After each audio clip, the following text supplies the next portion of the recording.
All right. All right. I don't see you yet though. I don't see you anywhere. Yeah, there you go. Okay, now I see your it's called avatar. There you are. Boom. What up, son? Boom. So hang up on this one, right? Yeah, hang up on this one. All right. All right, then.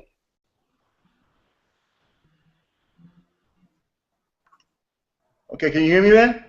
Yeah, absolutely. All right, I'll beautiful. be right back. 2 seconds. I'll be right back. Okay, cool. So if you're watching out there in internet land, my name is Rodrigo Salazar. I am interviewing Carlito Rodriguez. He's one of the writers in The Leftovers, and we're going to talk about his career as a writer, editor, transitioning from the print media to now obviously on a hit series on HBO. I'm sure you've been watching the show if you're logged on right now. You're interested in seeing what he's about, what the show is about. I really don't have much idea what's going on there, but I'm sure Carlito will let us know. He's who will be right back, and thanks for joining us if you're out there. Okay. I don't know what to say right now. We'll wait for Carlito. Let's see. Well, I know Carlito for a long time. I guess I'll preface this a little bit. We go back to our years in print media. I used to edit Urban Latino magazine. He was one of the editor-in-chief of The Source magazine, which is the hip-hop Bible, and somebody very well-known in the industry, very respected, and still very good friends with him. And now he's out in LA doing The Leftovers, and I believe he's also working on a film that he wrote as well. So it's very I'm very proud to see Carlito doing his thing, because I remember speaking to him before he went out there talking about what he wanted to do, and he's doing it. So it's a beautiful thing. And there he is. What up, man? What's good, brother? I gotta do this right. I gotta do this right. I gotta do this right. You need a cigarette. Sorry, I had to do that. It's a joke. You gotta pull out a cigarette and just stare at me. Yeah, I'm drinking my coffee, Bustelo. So, Carlito, man, let's start off with you as a writer. Your career. I was telling everybody who's listening, who's watching us on Google Plus. Again, this is our first Google Plus experience for myself and Carlito, so there may be some technical hiccups. But you went from print media, running The Source magazine, to going to Los Angeles and beginning your career as a screenwriter. Tell us a little bit about that. Well, even though I started my professional writing career in journalism, my passion had always been. I could safely say that my passion had always been storytelling anyway, right? So when I was growing up in the Bronx, even as a little kid in elementary school and junior high and what have you, I used to draw my own comics, and I was accepted into LaGuardia before it was called. This is how old I am. Before it was called LaGuardia, it was 2 buildings, one uptown, one downtown. The uptown one was music and art. The downtown one was performing arts. The Fame School was performing arts, and so I got accepted into music and art for art. So I used to draw a lot. That was like my thing. And I played music, but you had to pick when you went to that school. Anyway, I say all that to say that I'd always been doing some form of writing, some form of storytelling. Whether it was, Sorry, I'm trying to record it. Go ahead, keep going. Right here. I'm trying to record the screen. Sorry. Police and Mercy. Buck Rogers. And so yeah, I was always. Yeah, right. I was always doing some form of storytelling, right? I used to MC as well, so I was always writing. I was always kind of a form of writing. In my late teens, early 20s, I got in a little bit of trouble. I got in a lot of trouble, and I wound up doing 5 years in prison.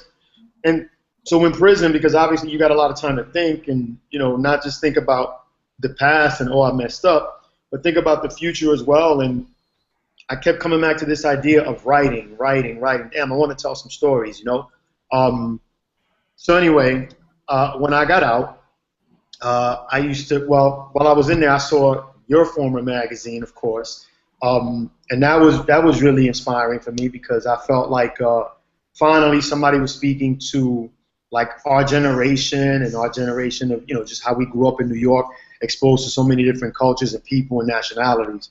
Anyway, I started just just talking to people and reaching out, and one of my close friends back then was an intern at the Source, Riggs Morales, and so he introduced me to the music editor at the time, Selwyn Hines, and I told him that I wanted to just I think I know hip hop, man, and I think I got a knack for this writing thing. Um, I, I had started going to Lehman College in the Bronx right after I got out of prison, and I had a professor, an English professor, who used to make us keep a journal. And he wouldn't grade it, but he would kind of like, he told us he just wanted to see our process for whatever, whether we were keeping it as a diary, as a literary journal, thoughts, whatever, doodles, whatever you want to do in it. But one day he pulls me to the side and he goes, Carlito, do you consider yourself a writer? And I was like, nah, I don't. And he was like, well, from this moment on, you should because you have a voice. And I was really, it was like batteries in my back, bro, because I had kind of like, not to sound all always me, but you come up in an environment that sometimes isn't really conducive to that. Like you don't go around telling the fellas, yo, I'm gonna be a writer, because you get laughed at for that. But hearing that professor say that was kind of cool, and that kind of empowered me a little bit to go, oh snap, So I met Riggs. Riggs plugged me into Selwyn, and he gave me a couple of assignments, and then just to speed the story along, yeah, I got on at the Source as a staff writer, worked my way up through the editor ranks, became editor-in-chief. But the entire time, my passion was television, television, television, television. I grew up watching shows like Hill Street Blues and Crime Story with Dennis Farina, who died last year. And like, I used to look at those shows, and yeah, it was the coolness of it because we all think crime is cool, but the way they portrayed the characters felt really real to me. It felt like their emotions were real. No knock to action movies or any of that because I love them like the next man, or like the next person. But you rarely see emotional consequences on people in an action movie. You know what I mean? The hero could blow away 50 people or 2 people in a movie, and there's no emotional toll on him or her afterwards. It's more so like, all right, deed is done, let's go. And I would always be curious about, once the movie's over, I would love to go back and take a look at that character after he just killed 8 people to solve the whatever the problem of the movie is. Okay. And so that had always been my impetus. Like, I want to tell stories like that. I want to tell stories that are cool to look at and have that wow factor. But emotionally, I wonder what it does to people. Anyway, while I was still at the Source, I and a couple of my partners had sold the show to MTV. It was comedy and it was animated, video based. It was called Station Zero. It lasted for a season, but it was like my first taste. Like, oh snap, okay, I could do this. And we had to deliver 20 episodes. So while I was music editor of the Source, that's a job for for that magazine. I was also a co-executive producer on this MTV show. I think I was getting, like, no lie, man, I think I was getting like 4 hours of sleep a night for like 6 months, but it was well worth it. It kind of I got my feet wet, you know what I mean? It was like baptism by fire, and I never looked back. At that point, I was like, okay, I love it. I love this TV thing. And around 02, I handed in my resignation at the Source. I wanted to stay involved with the brand and kind of help them kind of expand their brand beyond print. I saw the tea leaves, man. We had some initial talks with the old owners, Dave Mays and Benzino, about like doing all kinds of dope stuff. A film festival, like a hip hop film festival, Source Movies, a Source Television Network, not just a show. But it never panned out, whatever. They moved on to other things, I moved on to other things. And, it was a little bit of this. Can you see that? It's a little bit of a roller coaster. you know, leaving a six-figure job. I'm on TV every other freaking day. The minute anything happens in hip hop, you know, I was one of a handful of people that, let's go get a soundbite, let's go get an interview with Carlito or so, you know, so and so. And I don't know, man. Like when I decided to leave the Source, it wasn't like a decision. It was like, even when I started working there, I was like, I'm only going to be here for X amount of time because I really want TV. And so when it was time to leave, it didn't feel illogical to me. And the year after I left, I still made nice change. You know, I was a producer on a video game. I took the wrong title because I didn't know any better, but I was a producer on a video game. The credit reads creative consultant, but I was a producer on it. You know, I worked on the script, I worked on the character design, I worked on music, I worked on the fucking packaging, the marketing, and that was another dip into like cinematic kind of storytelling. It was a wrestling game for Def Jam called Def Jam Vendetta. Yeah. All that being said, you know, that first year was cool. I made nice coin and whatever. But then after that, for various reasons, I'll be a little forthcoming. Just going through stuff mentally, a breakup, among other things. That'll always do it.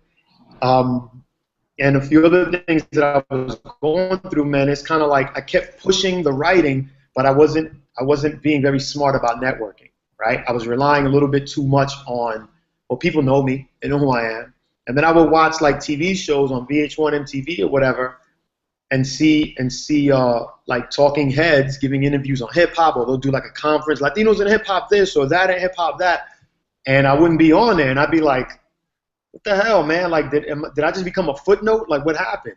And it was a harsh lesson, but I quickly woke the hell up and saw that when you're out of sight, you're out of mind. It doesn't mean people don't rock with you, because whenever I would pop up at events or people would see me out and about, it'd be like, oh, you know, and that felt really good. I can't lie. I never really felt a need to be validated outside, but it's cool, man. It's a nice. It makes you feel like the work you're doing or had done gets appreciated. So I would pop up in places and run into, like, you know, the A-listers in hip hop. And cats would see me and go, oh, snap, what you been up to, man? Like, you got to be doing something ill. You've been secret for like a year or two, so you got to be doing something. And, you know, I'd be like, damn, only they knew, man. I've been sitting at home just like trying to crack into this screenwriting world, but doing it in New York. And that's just not the move, man. You know what I mean? I know that a lot of us New Yorkers, we don't want to hear that. Nah, New York is the craziest, the center of the world. And it is. I love New York. I'm always going to love New York. But even though there's a lot of production going on in New York right now, Boardwalk Empire, even our show, The Leftovers, it shoots in New York. All these ill, you know, productions and creative projects going on in New York, but they don't germinate there. You know what I mean? Unless you're Scorsese level, who's a New Yorker since, you know, 45 years, that dude ain't never left, right? Unless you're at that level, that the super big dogs way above my pay grade at HBO and Showtime and these places are on speed dial, and, you know, they're hearing your pitches like, yeah, sure, Marty's got a pitch. You're not going to really sell anything in New York drama-wise to have any kind of real momentum. You know, to an extent, again, you know, anything is possible, and I feel like it's changing now. I feel like New York has exploded, ironically enough, since I've been in LA 4 years, right? Anyway, what happened was that I had been coming to LA for a long time, since the 90s, for the Source primarily. And I would come out here and I would stay a week, do whatever I had to do, whether it was a Source Awards, whether it was a photo shoot or whatever. And I always loved it, man. It's something. It sounds really weird because people think of LA and automatically, you know, understandably so, it's the imagery is the industry, right? Beverly Hills, Rodeo Drive, the palm trees, the flashy cars, the clubs, the restaurants, and that's true. That's very true. But, you know, at the same time, as hokey as it sounds, as new agey as it sounds, there's a spirituality out here, man. Like, like whenever I get bummed out or I get stressed out, I take a 20-minute drive to the beach, man, and I'm just like, yo, look where I live, man. I drive up to one of these canyons and just look at this crazy view out here, and I'm like, wow. And, you know, this was all here before the industry, so I know that the native folk who were out here were loving the same thing. You know, before real estate was a thing, they probably were living up in the hills going, wow, look at this, man. This is awesome where we're at. I always loved it. And so it took a while for me to finally take the plunge. But in 2010, in 2008, I came out here to produce a show for BET. I came out here for a conference, lasted about a week, met a lot of cool people. And the conference was the National Association of Latino Independent Producers, NALIP, right? No. I wanted to go to that conference because I felt like, this is like 07, 08, I felt like, yo, I know a lot of people in entertainment, especially urban entertainment. But yet and still, not to be like waving the flag or anything, but I was like, there's a handful of us that are Latino. Everybody else that I know is African American or white, you know, Jewish or whatever.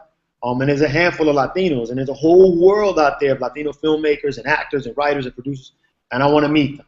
So I went to that conference specifically to do that. Didn't know a soul. Nobody knew me, knew anything about the source, and it was a dope time. I had a great time. Then while I was, you know, same trip, BET asked me to jump on board and produce a show for them. So I stayed out here about a month. I say all that to say that was my first time in Los Angeles feeling like I was living out here. It's the first time I didn't stay in a plush hotel. I didn't have the crazy BMW rental for a month. It was like a Chevy whatever, just crashing on my boy's couch. I got to do laundry. I got to wash the car. Like, I got to live here for a month. And I was like, yo, I think I could do this, man. It was a little bit of getting used to. But I think I could do this. And why this is important for any of you guys that are listening, tuning in right now, it's because, yo, I can't tell you how many New Yorkers I meet that are miserable out here. Like, yo, I hate it. You can't get pizza, and this is whack, and a word, yo. And I'm like, you know, if you don't prepare for it, te hunde, you know. They're two totally different cities, man. Yeah, so, yeah. So my thing was not to compare them. Anyway, in early 2010, I was staying in New York, and I went to Philly to hang out with some of my crew, some of my dudes in Philly. I spent about 5 years in Philly as a kid, like a teenager to young adult, 17 to 22 basically. So I got a lot of crew in Philly, and I went down there in 2010 and went to a club in Camden or Pennsauken, like right outside of Camden or whatever it is in Jersey, and I got stabbed up, man. I got poked up coming out of this club. This incident happened or whatever, and I almost cashed out basically. You know, I got rushed into emergency surgery and all this other stuff. And as they wheeling me into the emergency to the surgery thing, I've lost a lot of blood, and my boys are outside like ready to flip and whatever, and cops are asking me a million questions. And, I know nothing, and so all I remember thinking, man, was two things, right? I kept saying to the triage people, can you give me my phone? Can you give me my phone? I just need to call my kids, man. I just want to call my babies. Because even though I didn't want to think the thought like right here, I was like, yo, shit, this might be it, right? And obviously they didn't want to give me the phone. They're like, no, relax, whatever. And then when they wheeled me into the OR, I remember, man, not to get all cinematic with it, man, but I remember looking at that fucking light, excuse my language, the light, from the, and the anesthesiologist came with the mask and was like, yo, just count backwards, from 10. And when he went like this, the last thing that I thought of was, damn, man, I never got to write my book. And that's it, man. And I woke up, day and a half later, stitched up, crazy, like, and not to say, okay, first thing I was angry, obviously. I was a little embarrassed because I was like, damn, how the hell is that? Like, I'm a grown ass dude hanging out. Like, how do we? From New York, getting stabbed. Come on, son. You know what I mean? What did you say? From New York, getting stabbed. I mean, you know, Oh yeah. we know what's going on. Like we run, or Yeah. we know what to do. You know what I mean? We sense the danger sometimes. But go ahead. Sorry. Oh my goodness, yeah, man. Well, I sensed it, man. I just couldn't get out of the way fast enough, man. I don't move as fast as I used to. And so anyway, so I did a lot of thinking, man, and like stuff like that can, if you're not careful, it could slow you down, if not stop you. Yeah. And so when I was in recovery, about a month later, I'm still limping around in New York, walking all slow and whatnot. And one of my nephews, the oldest, one of the oldest of the nephews, he and I are really close in age. So he's like one of my best friends, not just a nephew. And he goes, yo, Unc, man, let's go to dinner. Let's go grab, or lunch, let's grab some lunch. And we went to some spot. I remember it was an Indian spot, like First and First, down in the lower. And in the LES. And we're talking, and he says to me, yo, why haven't you left to LA yet, man? That's all you talk about. And I start running down all these reasons that were logical to me. Oh, I need money to go out there, and I calculated it out. I'm going to need X amount of thousand, like 14,000. Like I had the number written, 14,000 X amount of blah, dollars, because I got to get a car, I got to get an apartment, I got to do this, I got to do that. I'm not trying to starve. And then he goes, yo, man, that shit just sounds like obstacles, dogs. Like you got a bunch of obstacles. Why don't you just go? Yo, you don't understand, dude. I'm a grown man. I can't just be packing up a backpack and just bouncing. Like, I got responsibilities. Which is valid, right? It's all true. And then he says, maybe you just scared. And you know us. So then he goes, you hear the word scared and your chest puffs up. Scared? What you mean scared? And then he goes, nah, man, subconsciously. Maybe like deep down inside, you're afraid to make that move. What do you think about when you think about moving to LA? I'm like, oh, yo, the sunshine and the mountains and the breeze and all the stuff I told you earlier, right? Mm-hmm. And of course, writing for TV and breaking in and doing all these things. And he says, what are the bad things you think about? And I said, nothing really. And as I said it, I felt like this, like the anxiety, the wild butterflies. And I said, you know what? I can't lie, man. I think about missing my babies, man. My two youngest. I said, I really think about missing them.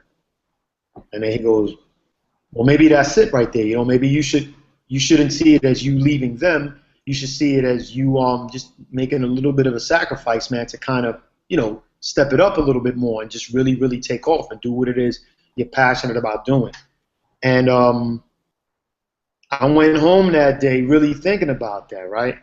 I felt like I needed somebody to say it. I had been thinking it all along, but guilt, when you're a parent, guilt comes in. The minute you start actually daring to do something for yourself, you start feeling all types of whack, like, and me and my children's mother, we had been already broken up 5 years at the time. She was engaged. It wasn't even a hope of that. Like, we're cool. We're friends now. But just being far from them, they didn't live in New York anyway. They were 2 hours away. So I was already used to seeing them every 2 weeks, and then summertime. So it was just like, damn, 3,000 miles. Long story short, or long ass story a little bit short. Long story short, son, you've been going on for 15 minutes. I've been going off, yeah, man. It's all right though. It's gonna be Carlito's Way, Part 5. Thank you, man. Yo, you gotta cut me off, man. I'll ramble, kid. I'll go on. That's cool. It's cool. But go ahead. Anyway, so that night I went home, and all I kept saying, like repeating to myself, was, I don't know how I'm gonna do it, but I'm gonna go to LA. I don't know how. It's just gonna happen. And I remember, Rodrigo, I had $40 in my pocket. 40. No kind of way of knowing where more money was coming from. I didn't have no hustles lined up, no writing assignments, nothing, no producing jobs. It was just like, I don't know how it's gonna happen, man, but I'm gonna go. And word to all I hold dear. The very next day, I happened to be taking the bus to the train, to the 2 train in the Bronx. I was staying over there, like 149th over there, and I'm on the bus. And I checked Facebook, just on a random, on the humble. Let me just check Facebook. And I got a message from this dude named Jordan Summers. And he says to me, hey, Carlito, what's up, man? You don't know me, but I'm putting together a collectible, commemorative book on the history of hip hop. It's gonna be dope. It's gonna be like 17 by 20, like a big giant coffee table, 400-page book, 20 pounds. And I've been reading your writing, and everybody that I've been talking to is like, you gotta have Carlito in the book, and I would love for you to write an essay, and I can pay you X amount of money. And the funny thing about it, right, is that all right, I'll be so bold, right? He was like, I can pay you $2,500 for like X amount of words. And the crazy thing is that had I not gone through all the things I had gone through up until that point, let's say it would have been a year before that or 2 years before that, and that dude would have offered me that money, that amount of money for the amount of words he wanted, cocky ass me, you know, a couple years before that would have been like, nah, you bugging, yo, that's below my rate, right? Because we get stink like that. We think that we just like that. And it was really like, you know, compared to what I had been earning a couple years prior, you know how print used to be. Yeah, it used to be. You know, son, I used to laugh at $1 a word. I used to laugh at that, like, you out of your mind, yo, $1, you better pay one of the new dudes to write that, right? And now, you know, cats are lucky to get $300 for like 2,000 words, man. It's a shame. Anyway, so I wrote the piece. I said, hell yeah, man, I'll do that. I'm honored, you know. Coming close to death will humble your ass. You know what I'm saying? So I wrote the piece, turned it in, and then he goes, yo, one of our other writers fell out. Can you write another one? I was like, word. Boom, wrote the other one. So within a matter of 7 days, I went from $40 to 5 G's, and I was like, yo, I got no excuse now. I'm out. I got exactly what I asked for, right? From the universe, God, the creator, whatever. Boom. And I called him up, and I said, yo, aren't your offices in L.A.? He said, yeah. I said, when am I getting my check? Oh, we got a net 30 days, blah, blah, net 45 days, something like that. I said, do me a favor, man. Hold it. Hold the check. I'm going to pick that up. I hit my pops up. I borrowed like $350 from him, jumped on a plane. It took about a month because I had to, you know, do some loose ends, whatever. And I went to, I came to L.A., man, and I met Homeboy, and it started a dope friendship with him and his father, right? It started a friendship with him and his father. We did the book. I wrote like 3 more essays for it. The book is out. It's been out a couple years. It's sick. What's the name of the book, just so people can pick it up? For sure. The book is called Hip Hop: A Cultural Odyssey. It's pricey. I think you can go to the website, hiphopaculturalodyssey.com. If not, hit me on Facebook, Carlito Machete or Carlito Rodriguez. Look it up, and I'll plug you in. It's a dope book, man. It's a dope book, man. I'm really proud of it. Like 30 of us wrote in it. Like, you know, heavy hitters, like the hip hop literati. And it, you know, it covers everything, man, from like the beginning all the way till the book was published in 2010. So it's sick, man. It's sick. It's like kind of what Danielle's doing with Elliot. She's doing hardcover. I'm definitely looking forward to that coming out. I think it's a hardcover magazine that she's putting together. I think out in LA as well. So it's good that voices are still being heard in new ways. Maybe not as a magazine, but still, you know, there's still spaces for these, you know, like you said, literatis, hip hop literatis to get their word out there. It's very important. So, you know, shout out to Danielle and Elliot.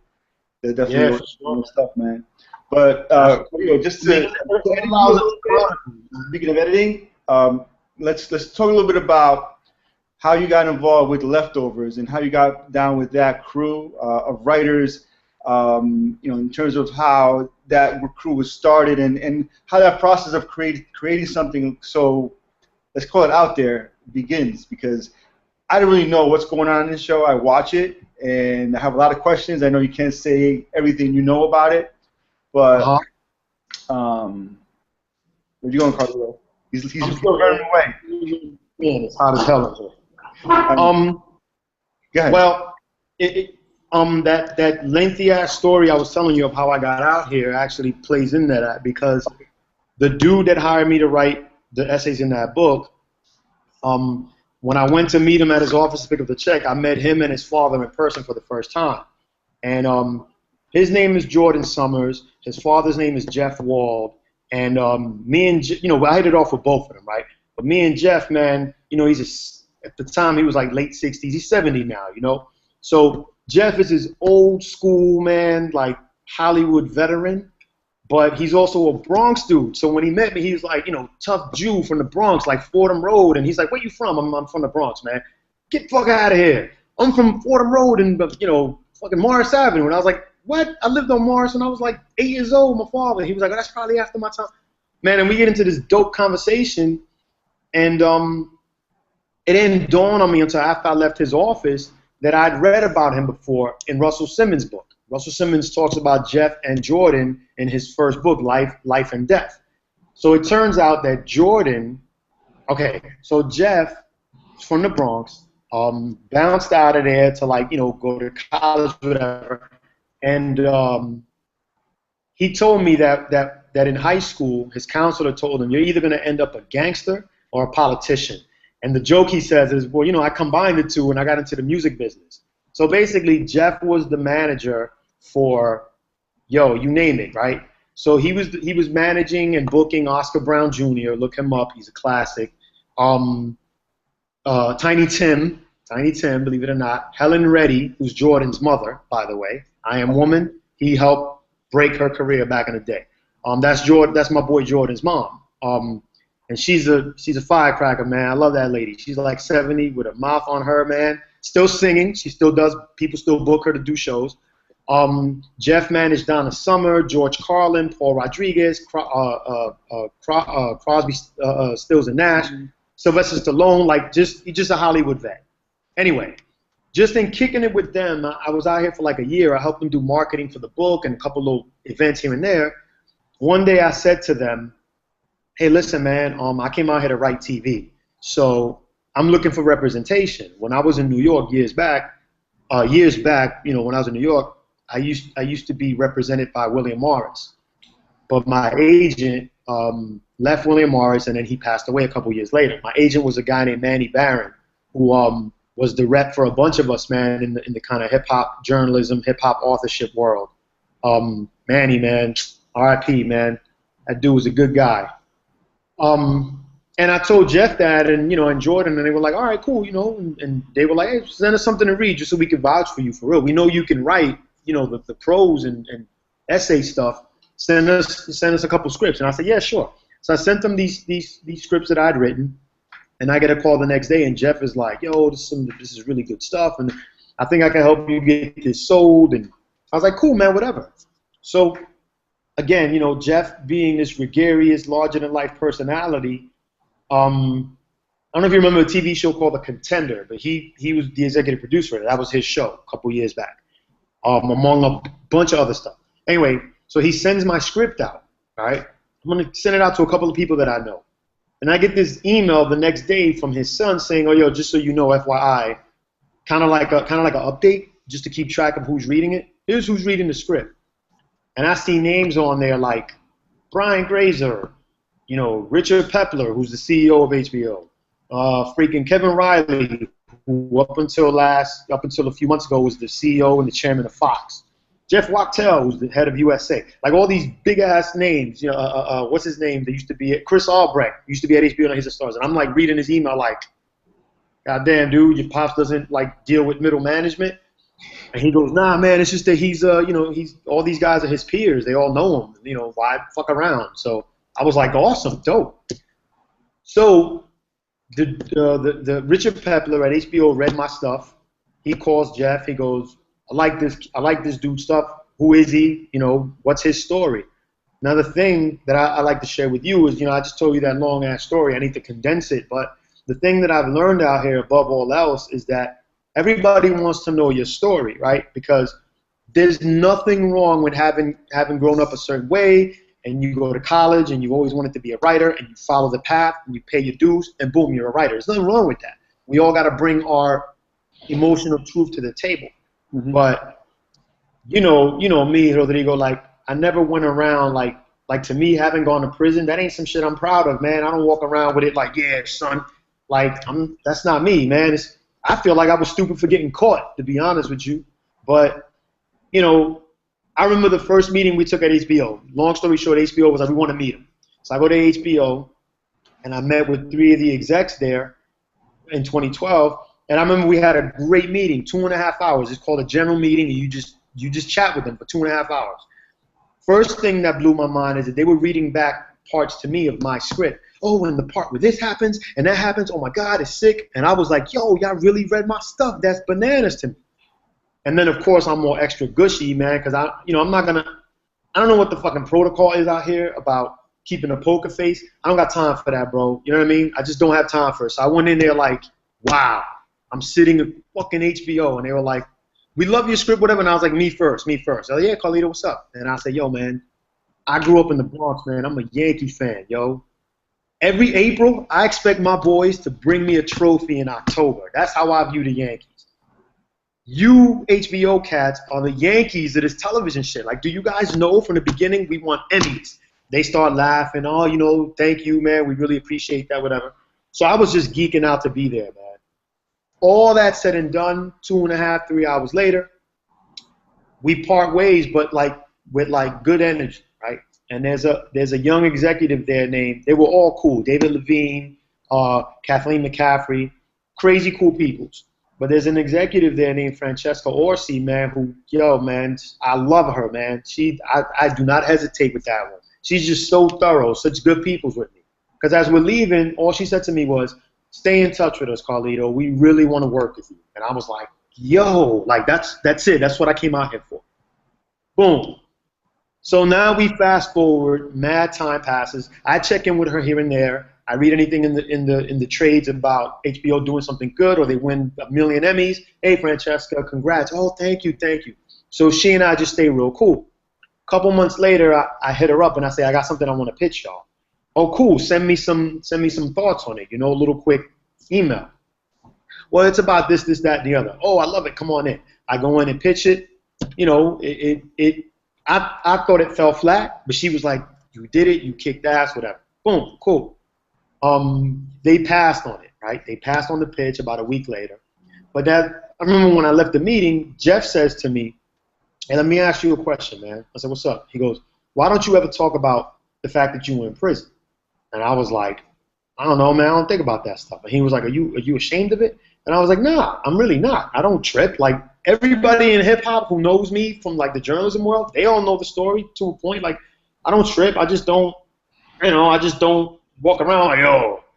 And then he goes, no, man, you gotta understand, out here, that's like you've actually lived a life that very few people get to, and the fact that you've done all this after that is kind of crazy. So, it feels nice to hear that, brother. I can't lie. Anyway, you fast forward. Now it's last year, around May, June, and two things are happening simultaneously, right? I was submitted to this program called the Humanitas New Voices program. The Humanitas organization has been around since the 70s, and every year they hand out prizes to television shows and movies that they feel go above and beyond just mere storytelling, right? Mere entertainment, rather, I should say.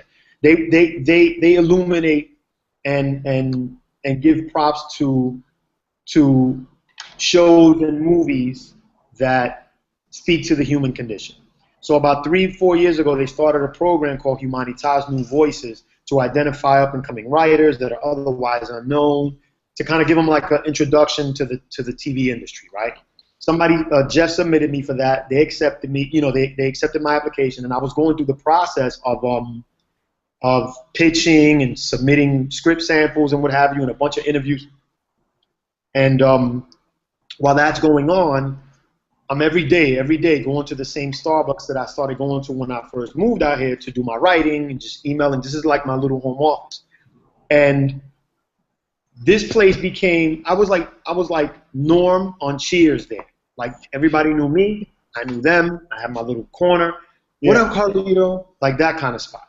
I say that because I knew everybody that came in and out of there. The workers, the regulars that would come in there like me, everybody that came in and out of there. So one day I'm in there reading The Hollywood Reporter, and I'm reading an interview on Damon Lindelof, co-creator of Lost and co-creator of The Leftovers, who I now work for. I'm reading an interview on this dude, and it was really impressive, right? Because I was already a fan of his work because of Lost. I happen to love the ending, by the way. Before I met him, I was like, damn. And I'm reading this article, and I was like, "Man, this dude is dope, man. Like, I like how he views the world. You know, I feel his angst. I feel it. Grew up in Jersey. His mother was a school teacher in Harlem, so he's always hanging out in New York. Pops died on his first season of law. All this dope stuff. And I posted to Facebook that day. Hey, you know, everybody, grasshopper, whatever I wrote. Peep this out. It's very inspiring. You know, I hope to be working with this dude one day because he's ill to me.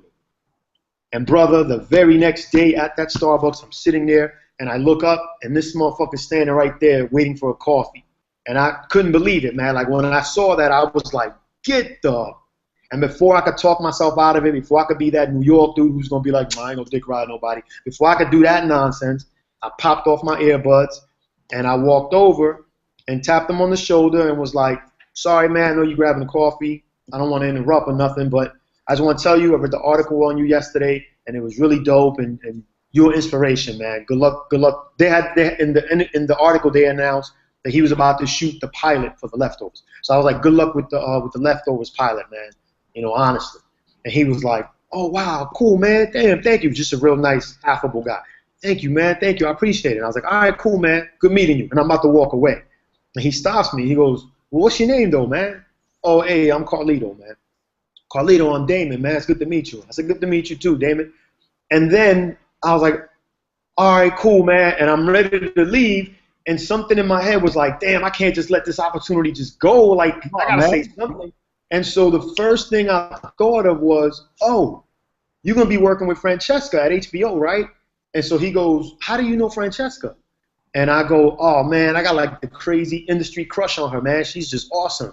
He goes, how do you know her? I said, I went up there, I took a general meeting, and then I went back and pitched a few months later. You know, they shot me down, but I just love her, man. She's dope. And I don't know if that clicked for him, but he was like, oh, all right. Well, that's cool, man. And then I don't know where I got it from, but I basically said to him, yo, man, could you do me a solid? And he goes, what's up? I said, I know you just met me, man. Do me a favor, man. Ask Francesca about me so she could tell you I'm not a weirdo. I'm not like a stalker dude. But, yo, man, would you consider letting me buy you a cup of coffee, man, for 5 minutes of conversation? Honestly, brother, I'm at a crossroads in my career, and I could really use some advice, man. Let me buy you a cup of coffee, and I won't take up but 5 minutes of your time. And he looked at me, and he was like, give me your email address, man. And I was like, cool, bet. Types in his phone, boop, I just emailed you. And I was like, all right, dope, awesome, man. Well, look, man, go ahead, you know, enjoy the rest of your day. Nice meeting you, Damon. Nice meeting you too, Carlito. Boom, and he bounces.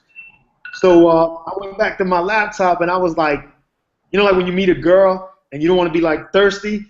I sat at my laptop, and I was like, yo, this dude just really just fucking emailed me. That's bananas. So I waited like 5 hours. Yeah. I waited like 5 hours for me to go, yo, nice meeting you too. And I put in there, yo, you know, seriously, man, ask Francesca, man. I really meant it about the coffee, man. And his real talk, brother. What I was going to ask him was nothing to do with how do I break in? Can you read my stuff? I don't know, man. I still got a little bit of the confidence and the cockiness from my source days. I'm not a newbie, you know what I mean? I've been doing this a long time, so it's not about that aspect of it. I know I have a lot to learn.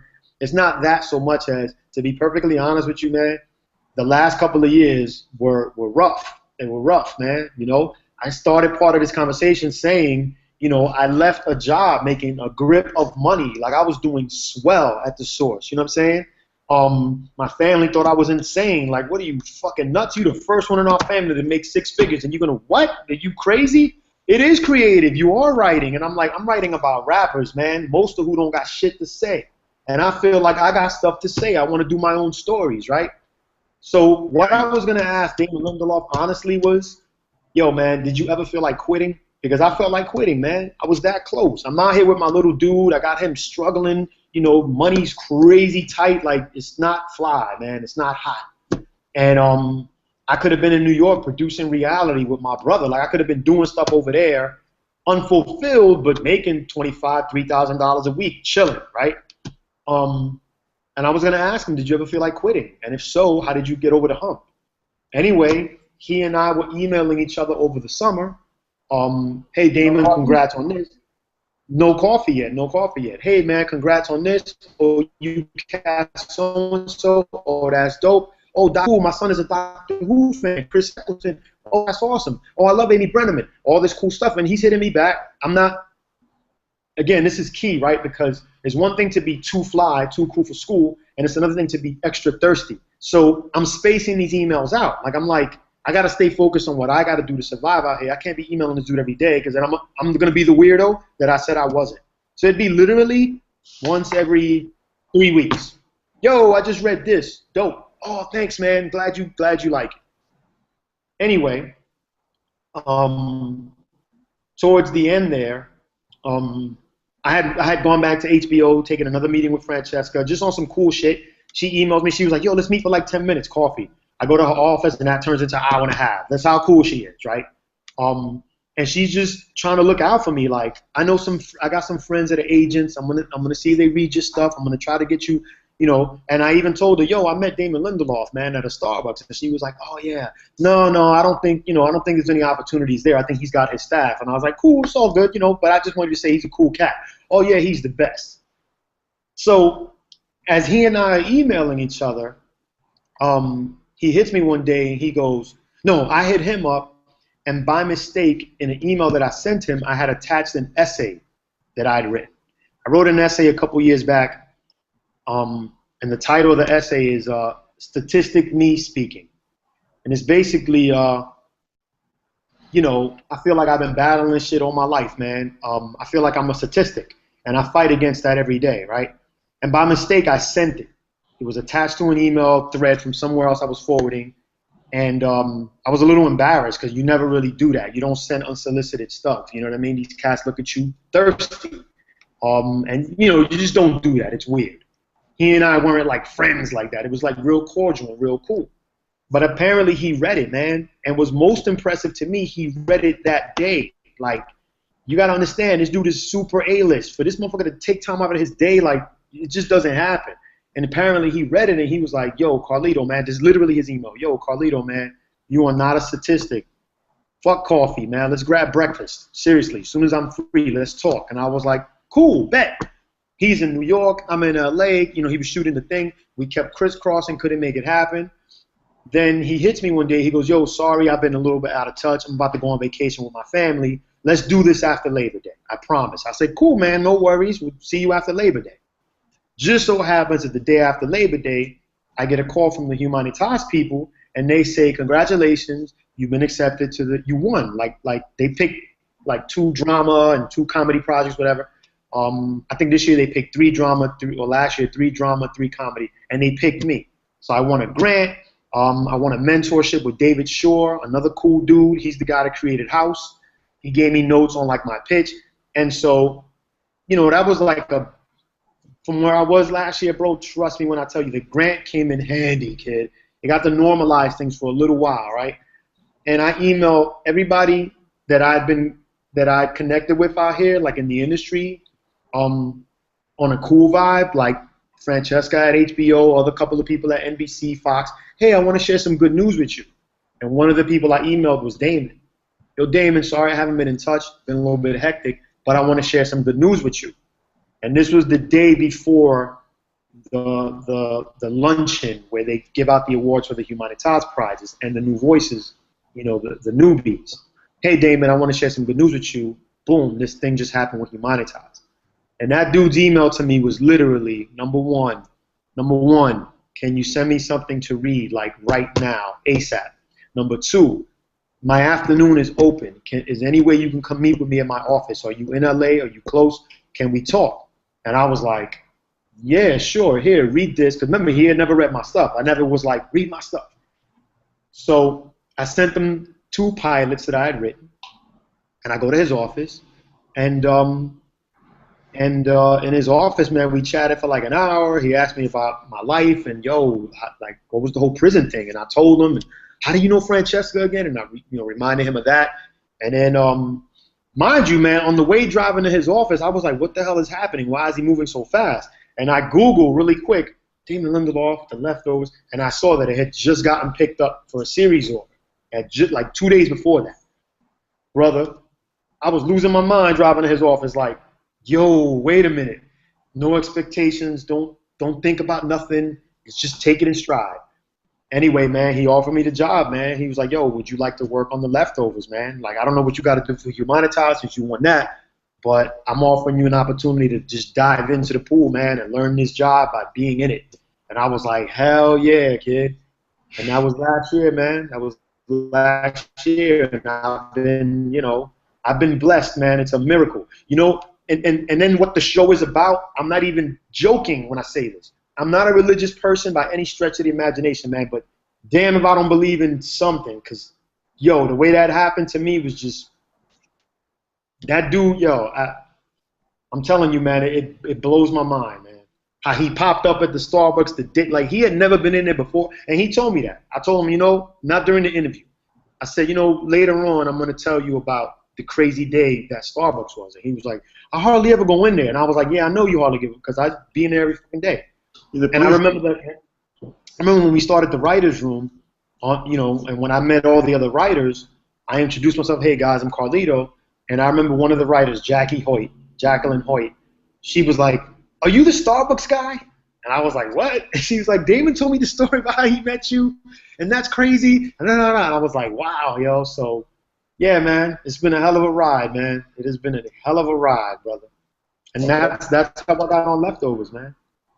Crazy. That was quite a story there, Carlito. Definitely, man. So I mean, I guess talk to us about this leftovers. What you can tell us about it. Personally, I don't really know what's going on. It's kind of like Lost, where you can interpret it by however you want to. There's so many different ways you can look at it. But it's about loss. It's about family. It's about maybe caring too much, not caring at all. What that means. Who the guilty remnants are, what's going on with the sheriff. Like, what the hell, dude? What are you smoking on? Okay, I guess I should rightfully ask. Let's keep it like 2 minutes, because you're very wordy, if you will. I know. So the finale was yesterday, right? Did you watch the finale, or you caught up on all the episodes? Yeah? Okay, good. So I guess, for me, what the show has always been about has been kind of like what fuels my my work, right? The show is about pitting people up against events, right, that make them question. Crazy as it sounds, makes them question what it all means, right? It all meaning life itself. Like, everything I've been led to believe can't possibly be, because this crazy thing just happened, right? You know how people always say everything happens for a reason, right? I don't believe that, man. I really don't. I don't subscribe to that. My mom died when I was 13 years old, brother. And I got to tell you, man, I spent a long time cracking my head open trying to find a reason. I'm not a religious dude. And all due respect to people who find the answers in religion, I don't. My two sisters, we would butt heads all the time. Oh, God has a reason. And I'm like, fuck that, man. I can't see the reason. Like, this lady was waking up every day, 5:30 in the morning, man, busting her ass to sew, to go to the fattoria, to come back at night, 7 o'clock in the bitter-ass New York cold, to cook for us, to sew more, break her neck, dude, and every fucking day, 7 days a week. On Sunday, she wouldn't go to the factory. She'd be at home fucking sewing. Like, the word vacation, like, that just was not a thing in my house, right? And one day she goes out to hang out with my older sister and her husband, because he was a musician, and she dies in a car crash, man, because of a drunk driver. And I'm like, what the fuck was the reason for that? Like, to this day, I can't figure out a reason. So I don't believe things happen for a reason. I believe things happen. Shit happens. Fucked up shit happens. Remember the tsunami 6-7 years ago? How many thousands of people? 200, 300,000? That's bananas to me, right? Earthquakes and shit like that. How do you explain that, right? The faithful, God has a plan. Cool, I hear that. If that's what works for them, all due respect. It doesn't work for me. So what I determined, few years ago actually, this wasn't like I'm not gonna front and act like I was 17 thinking I had all the answers. This is like in my 30s. I was like, I don't believe things happen for a reason. I believe things happen, and then we have to give it a reason. We have to figure out some kind of meaning for our own lives in order to keep moving forward. And that's what, to me, this show is about. That's why I gravitated to it like instantly from the book, believe it or not, because I read the book and Damon and Tom's pilot. And tonally, the book is very different from what you guys saw on HBO. Some of the same stuff happens, same characters.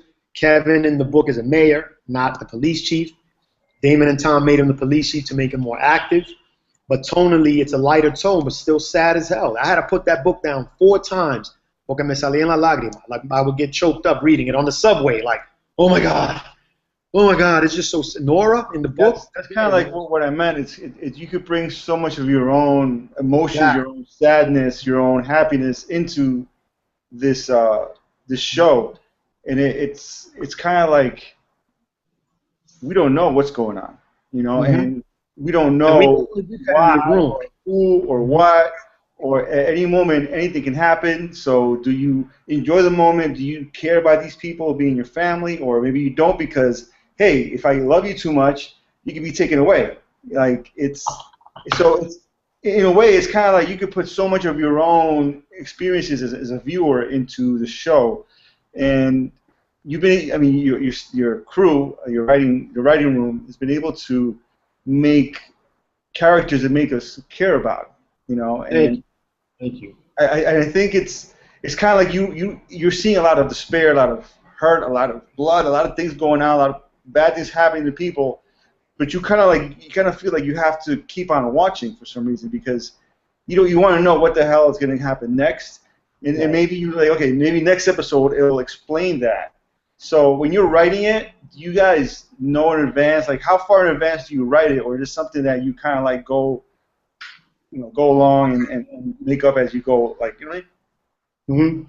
Well, obviously every writer has her or his process, every writer's room. For us, we the cool thing about Damon is that he wasn't like a dictator. Or like he said, he was a benign dictator, right? So he knew where he wanted to get to, but he was never like overbearing, like it's gonna be that. So only reason I preface it that way is by saying that we had an operating principle from the beginning, from last October. We kind of feel like we want to end up with that baby on the doorstep. Spoiler alert, sorry. Like, that was his thing. I kind of feel like Tom's, because that's the way the book ends. The book ends with that baby and Nora going, look what I found. That's in the book. So, that's plot, but because of the heavy, heavy stuff that the book is about, we had to make it, if we're going to bring the show to like this level of intensity up here, more so than the book, we have to make sure that the plot and the subtext stuff matches, right? So it's not all these big plot moves without any kind of real substance behind it, So, we knew where we wanted to go. The discovery for us was how are we going to get there, And we knew from the beginning, especially as we, got further along in the writing season, and then they started production, and we started seeing some of the, the chemistry between the actors and some of the stuff that was working, and it allowed us to like tweak stuff. Okay, cool. We know we can go this way with this one, that way with that one. But we knew that the show was going to be divisive, right? The really, really easy reason is because, they don't give enough answers. Damon has a legacy with Lost of lots of questions, not enough answers, right? And I get that. I understand that.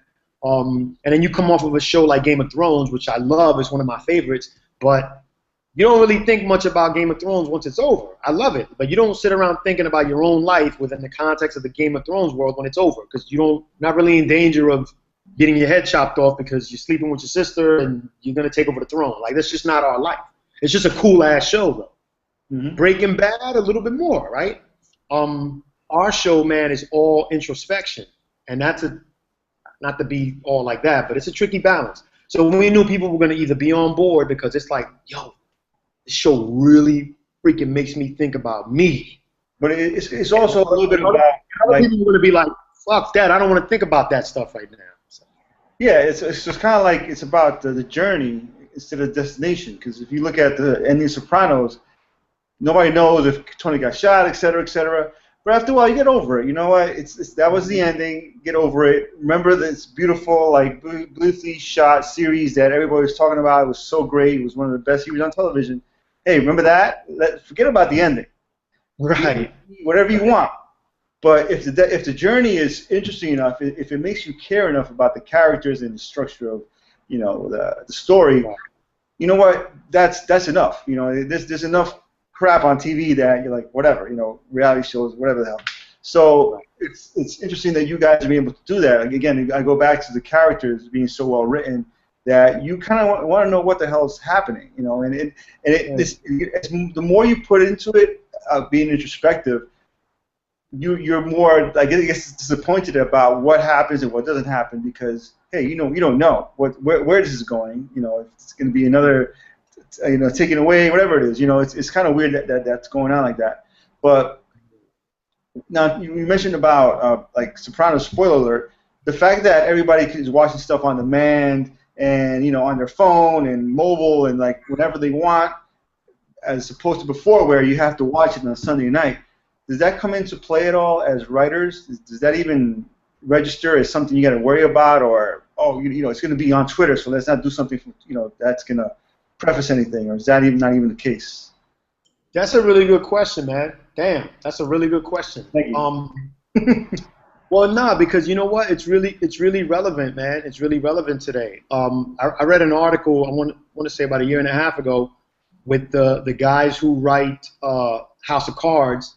And I remember, I'm paraphrasing and I'm probably fucking it up a little bit, but I remember them saying something like they were halfway through writing the first season, the first 13 episodes. They were halfway through writing them when they realized, oh snap, we didn't really have to write 13 one-hour episodes.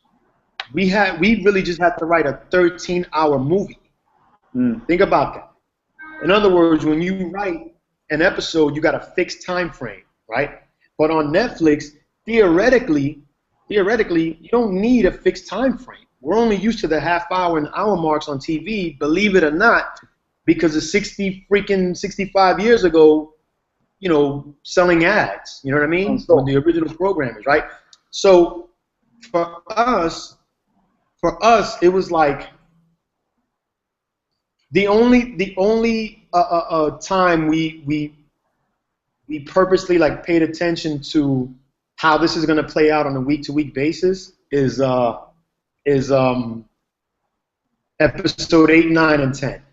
Okay, so from the beginning, Damon had said, I don't know, guys, I feel like I kind of want to do something different with episodes 3, 6, and 9. That was his plan. I just want to do something different. I think we could do something different with 3, 6, and 9. Let's see if it works out. He's the type of writer and leader of writers that likes to maintain flexibility in his ideas, right? What I love about him is that whenever something presents itself as difficult, that's the one that he wants us to tackle. Man, we can't do that. That shit is hard as hell. Like, we're painting ourselves into a corner. I remember something that somebody said once, attributed it to him, and it blew my mind.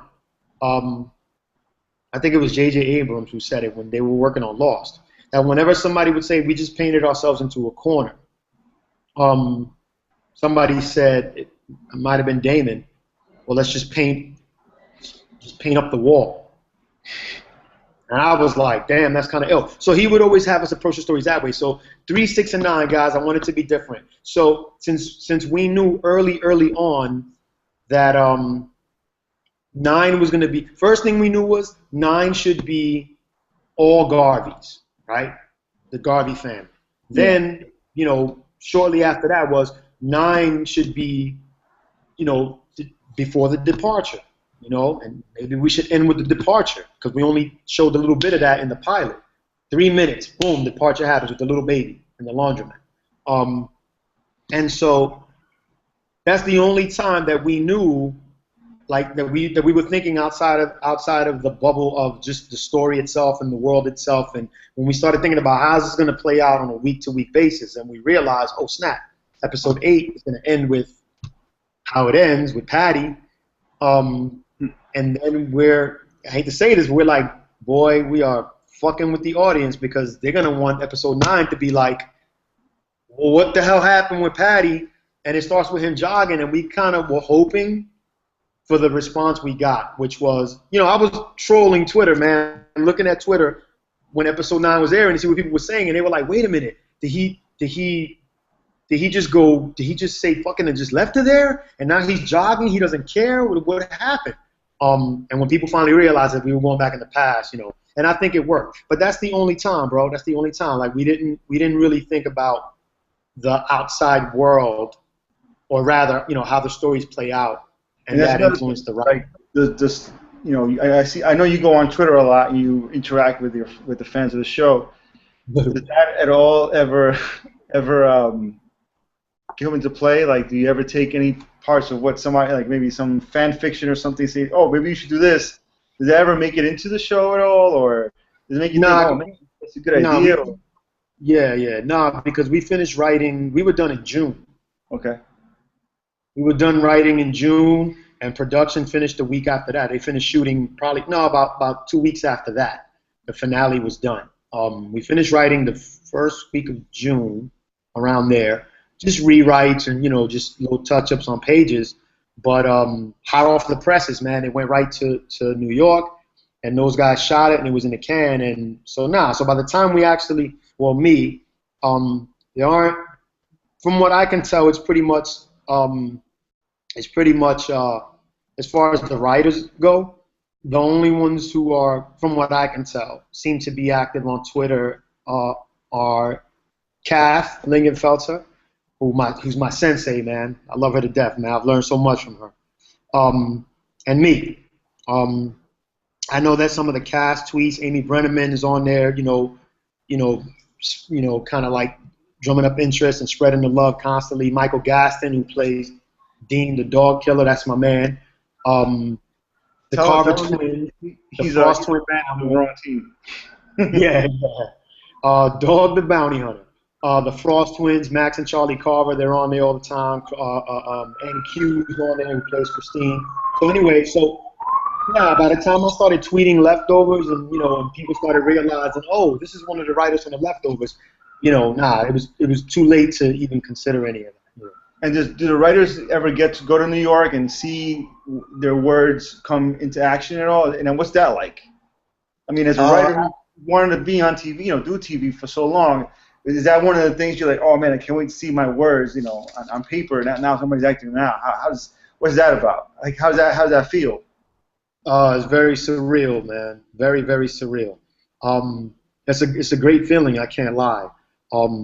It's a great feeling for me personally on many fronts. The way our room works is we break all the stories as a group, right? It's not like any one writer just goes away by herself or by himself and comes back 3 days later and goes, I got it, guys, and pitches out the entire episode. That's not the way we were doing it. It was all of us, man, all of us rolling up our sleeves, getting our hands dirty. I'm not even saying this to be like gushy or nothing, but Damon is an interesting dude to watch, man. It's a little mind blowing. I thought it was just me because I was the new dude when we first started, but he would do pitches like right there, and they'd be like fully formed, almost damn near to the dialogue. That I'd be like, yo, man, were you like rehearsing that like at home last night and coming in here to front like you just thought it up?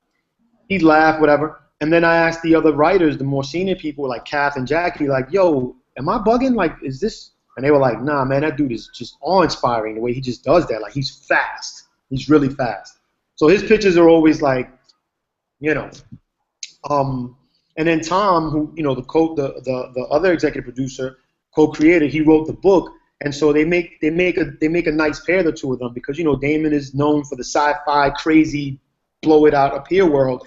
And Tom's writing is very suburbia, very like, keep the intensity level. Emotional intensity is up at 10, but the crazy big spectacle is kept down at a minimum, and it created a nice balance.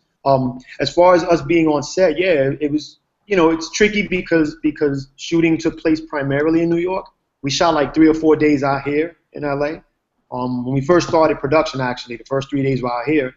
And Damon was like, guys, I would love if you came by. So I took advantage of that, man. It wasn't my, episode, it was episode 2, but I didn't care. I went out to the set and just met all the people, met the ADs or the AD, met some of the cast. And, oh, wow, Carlito, cool, and it was nice, man.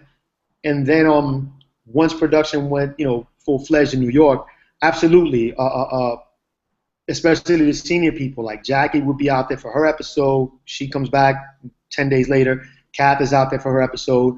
About 3 days out of a 10-day shoot, they would be out there, just you kind of want to have a writer on set, you know what I mean, to maintain the, not sanctity, but to answer questions, basically. You know what I mean? If something's a little unclear, and in between the script being written and it getting shot, there are a couple of conversations that you'll have with production, especially with the director. You have tone meetings where you talk about the tone of the episode and what each beat means and what you're looking for and how the director interprets it and how we meant it as a group, what Damon wants for it. So yeah, very dope being on set and seeing that. Okay, yeah. Cool. And let's wrap this up with a question about the guilty remnants, just because they're so out there. I mean, you don't know what to do with them. As soon as you want to like shake them, as soon as you want to like, okay, we understand what you're doing. Like the finale, last season's finale, what they did was horrible. Putting those the models, the dummies of the people that were taken away, then they were like being beaten up and stuff. And I just feel like that was a horrible thing. But then you step back and say, wait a minute, maybe it wasn't that horrible. So it's like you don't know what to do with these people. Like, okay, I understand why they're doing it, but why? Like, and why do they do that? And like, what can you tell us about them? And I know that's like one of the biggest things that you may want to keep secrets for next episode. I mean, for the next season, but it's just so weird. They wear white, they smoke, they write little notes, which again, I mean, that's one thing that you guys capture really well, like a quiet intensity of like, no dialogue. And this world of Twitter and everything beeping, your phone, ding, ding, ding, everything is like always on. The fact that you guys do quiet, quote unquote, so well is like, oh wow, okay, maybe that's something that draws people in also, that, oh wow, you're like intense because it's so quiet. So I guess, go ahead. Yeah, the GR, man, the GR is they were very tricky, but a lot of fun to write. And before I even get into that, man, I got to give super crazy props to Amy Brenneman, who plays Laurie, and Ann Dowd, who plays Patty, and Liv Tyler, man, who plays Meg, because what those women did, man, with like, well, Meg had lines, but still, man, they bodied it, man. I'm in awe, honestly. Well, as you see, they're monastic, right? They're all about like self-reflection. And in episode 8, when Patty says to Kevin, do you ever think about the 14th? And she tells him, I think about it all the time. How can I possibly not? And I think that for people, for viewers to understand the GR, it would help. It would really help if they would just take 5 minutes and fully contemplate an event like the sudden departure really happening. All right. My exposure to it was reading the book before I read the pilot. Man, and it scared the hell out of me. Not because of the whole sci-fi / supernatural aspect of it, but just not being able to explain it, right? As you heard me run my mouth earlier, man, I've had death around me for a minute, starting with my mom and a bunch of friends, in that life. And I don't know, man, something has to turn off. Something has to turn off in order for you to, and this is death, by the way, something we're all familiar with. Car crash. We buried them, cancer, we cremated them, got shot, whatever, right? We still have to turn something off in order to be okay, right?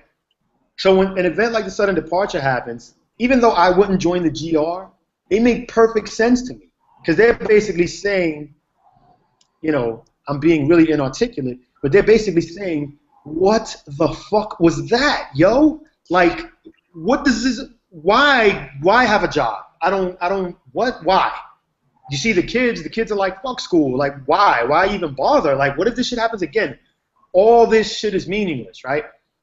Where I think the GR oversteps, they're passive-aggressive, right? Where they overstep is the aggressive. Because if they were merely passive, if they were merely just not staring at people, and you just see them off to the sidelines, oh, that's the guilty remnant. They're basically separating themselves from society because they feel guilty. They feel like, well, we obviously messed up, y'all. We need to just wait, shut it down. Aquí no queda nada. There's nothing left. But the fact that they're aggressive with the staring, and that's how they get people to remind them. You know, people laugh. Oh, how do you recruit somebody like that? Allow yourself to think about it for a minute, man. You know, see how they got Meg. You see Meg's first conversation on the pilot that we first heard her speak was the boyfriend is all, you know, the wedding, and she's like, it's just fucking flower arrangements, man. Like, that's not the wedding. That's a party. Basically, who cares, right? Where they step the line, man, is the aggression. And to your point about, you said maybe it wasn't so bad about the dolls. This is dangerous territory here, but I'm going to say it anyway.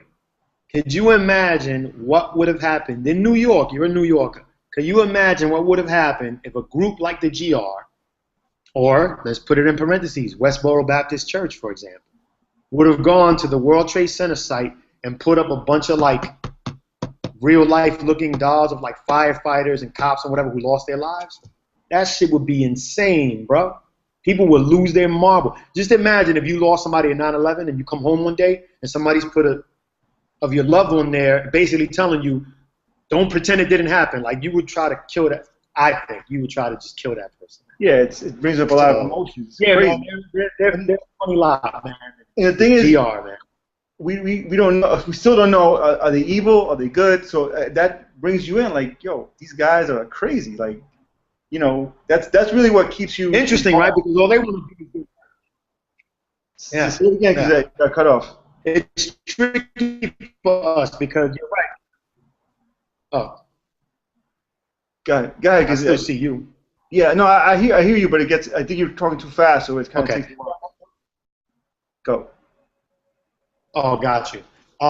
Because you said good versus evil, you know, that's something to think about because, like I said, they make sense to me. I wouldn't join them. I'd probably be like Kevin, losing my marbles, man. You know, but you know, they provoke people to beat them up, to take it out on them, and that's what's mind-blowing to me because it's like, you don't want to beat somebody up who wants to get beat up. That makes you feel even worse. And I think that's their plan. Wink, wink. All right. So. Cool. Carlito, man, thanks a lot for taking the time. You know, it was really great to vibe with you and really share your story. We'll have you on again maybe in the middle of next season so you can explain what the hell's going on in upstate New York. Anytime. Maybe that's the point. You know what I mean?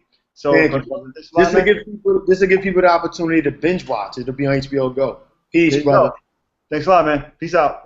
Thank you, bro. All right.